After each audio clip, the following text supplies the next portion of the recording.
Good day mga mamin sir. Susubong nga adlaw, may project na naman kita.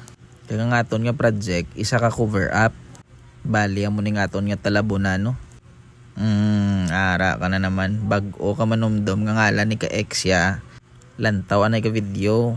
So bali nga aton di nga talabunan is ngalan ni ka bata ya kag nag-customize tadi ka design no. Isa ka peony flower kag geisha nga ang mata ka geisha ginilisan ta mata ka bata ya para hindi man magsunggod bata ya kalayan mo na karon nga tabunan dagiti ang ngalan mambal sa karon din sa plangga ni papa ya. So sa una nga sesyon amo ni nga mo natapos mga lines kag ang buhok sang geisha amo ni tsura ya sang nag-heal do. So kay ayo naman ni ang una namon nga sesyon, tigin pabalik ko na sa kag obrahon ng ikaduha namon nga sesyon which is makolor-kolor sa iya nga tato. So ang cover up amo ni siya ang isa sa pinakabudlay nga mga itato no. Dapat kabalo kita diri magplastar sang aton design nga hindi maapektuhan ang aton nga subject. So bali sa aton nga case gingamit ang buhok sang geisha nga itabon ni sa old niya nga tato para somehow do hindi siya halata nga gin cover up.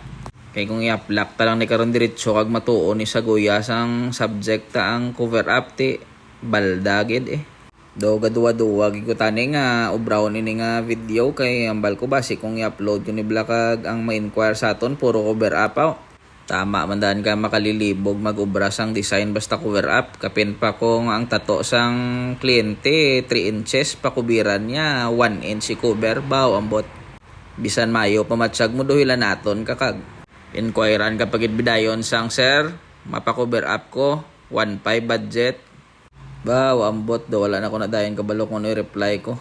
Wala man ko gapangakig sa amo na nga bagay Kinanglan talang gid na explain sa mga kliyente nga mo nga bagay kay karon kung magpinangakig kada madugang lang na stress mo kag maaway lang mo duha ka kliyente maguba ka pa kisa daan wala man na sila labot kung ano ang ginapangobra ta gusto mo lang na nila yan mapatato. So amo na to natapos na namo na yung kaduha nga sesyon kag amo na ni ang nangin resulta. So paayuhon ta naman kag sesyonon ta naman liwat para sa katapusan namon nga sesyon matamaton ta lang kay para nga hindi man bala madudla sa sakit ng aton yung mga kliyente haw. Mas nami gid nga gapatato ka nga ga-enjoy ka compare nga nasakitan ka. Test lang ta danay subong kung gusto mo makita ang final result ti abang-abang lang sa next session namon. Kilitaay naman ta sa sunod nga video Salamat gid sa paglantaw.